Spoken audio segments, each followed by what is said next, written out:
ಎಲ್ಲರಿಗೂ ನಮಸ್ಕಾರಗಳು.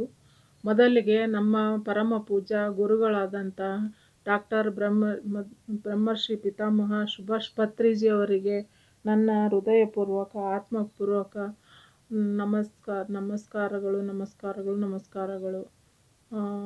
ನಾನು ಈ ದಿನ ಹೇಳುವ ವಿಷಯವೇನೆಂದರೆ, ಮಧುಶ್ರೀ ಮೇಡಮ್ಮರದು ನಾವು ದಿನಾಲು ಕ್ಲಾಸ್ ತಗೊಂತಿದ್ದೆ.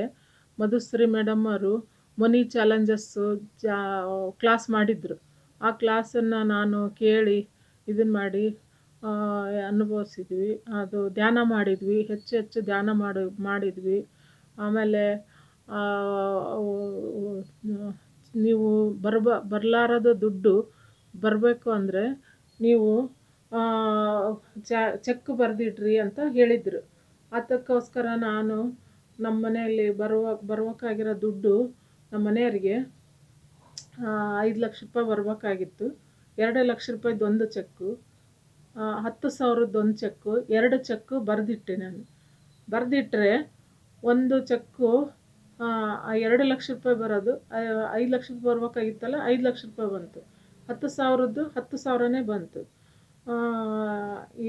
ಇದನ್ನು ಹೇಳೋಕ್ಕೆ ಇಷ್ಟಪಡ್ತೀನಿ. ಧ್ಯಾನ ಹೆಚ್ಚು ಮಾಡಬೇಕು. ನಮಗೆ ಏನು ಅಂದ್ಕೊಂಡದ್ದು ಎಲ್ಲ ಆಗ್ತತಿ. ಪಾಸಿಟಿವ್ ಆಗಿ ಇರಬೇಕು ನಾವು. ನಮಸ್ಕಾರ.